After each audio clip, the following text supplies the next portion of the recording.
and the Kremlin. Over the years, President Trump Now they already called this man a lie. Convicted Russian mobster. And they already saying they don't believe nothing he's saying. President Trump testified that, quote, why they keep questioning and they not gonna believe? I really wouldn't know what this got to be the ignorantest.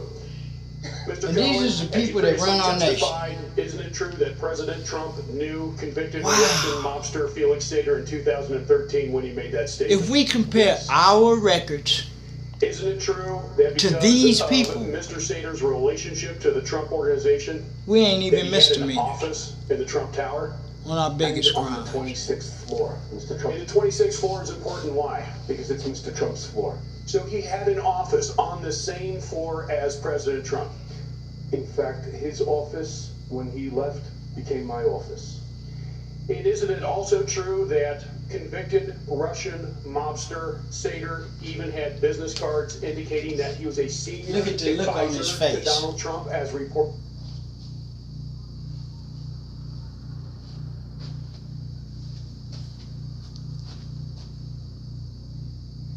Look at that look on his face.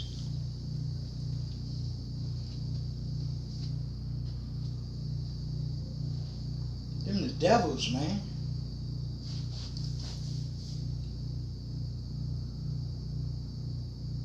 He out for blood. By the Washington Post? Yes. Did convicted Russian mobster they want to burn him in the street, nail him to a cross. He lucky he ain't black. Based on those facts, isn't it true that President Trump misled at best, or worse, lied under oath? Yes. In December 2015, President Trump was asked again about his relationship to convicted Russian mobster Mr. Sater by a reporter for the Associated Press. He stated, quote, Felix Sater, boy, I have to even think about it, unquote.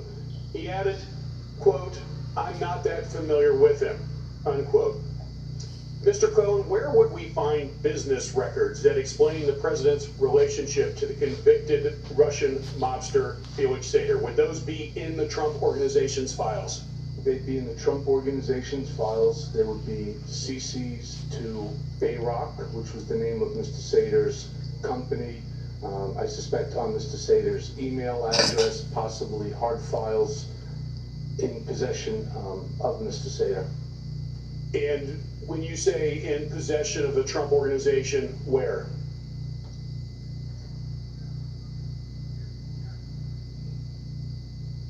It depends upon who the attorney was that was working on it. Now it would probably be in a box, off-site. They have a storage facility that they put old files. In addition to convicted Russian mobster Sater, do you know of any other ties to convicted or alleged mobsters President Trump may have? I am not aware.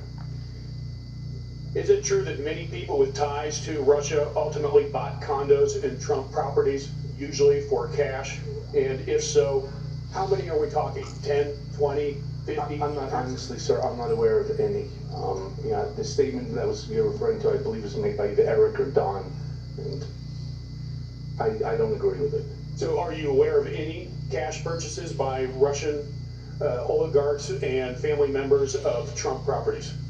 I'm not aware of that. I can tell you, when you say cash, you mean walking in with a satchel of rubles.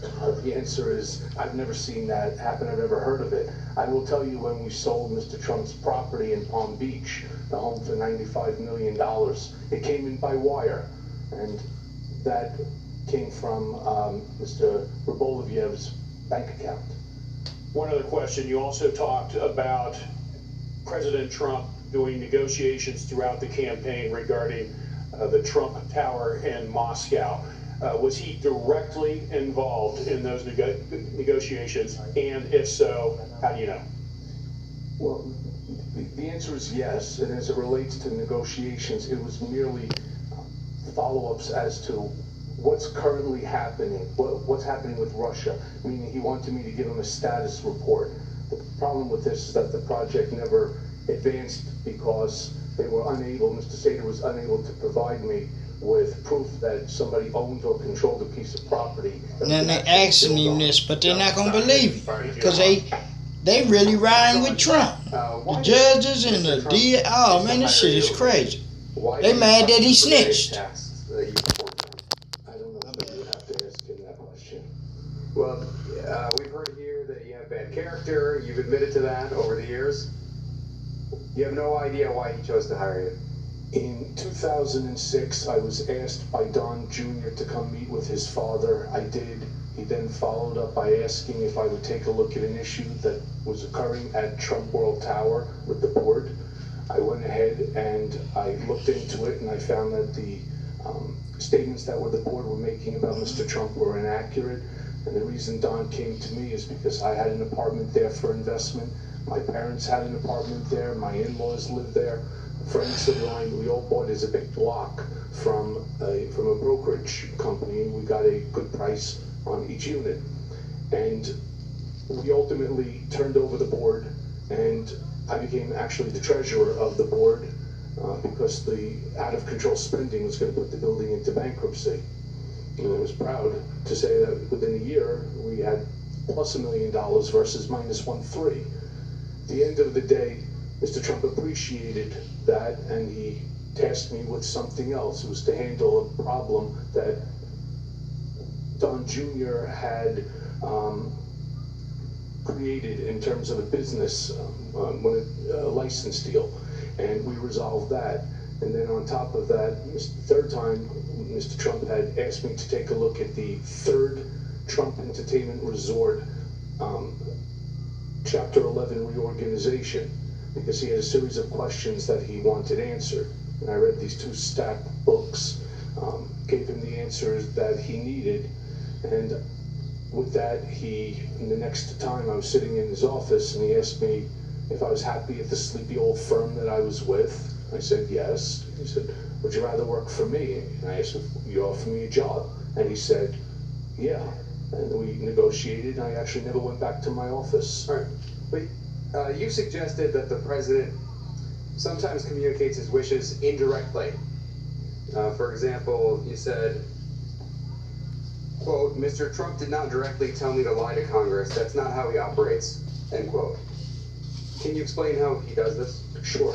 It would be no different if I said, that's the nicest looking tie I've ever seen, isn't it? What are you going to do? You're going to fight with him?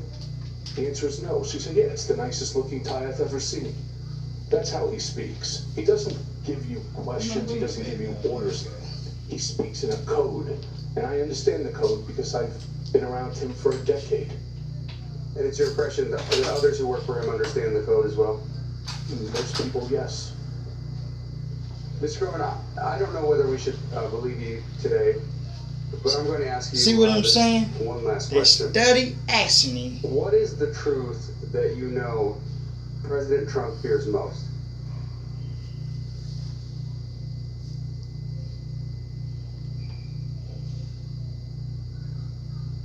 That's a tough question, sir. I don't have an answer for that one. What does he fear most? What's the truth that he fears most? From your perspective. And again, I don't know whether I should believe you here today, but You know, See? Why? it's a tough question, sir. I don't know how to answer that question. Okay. let me ask you this.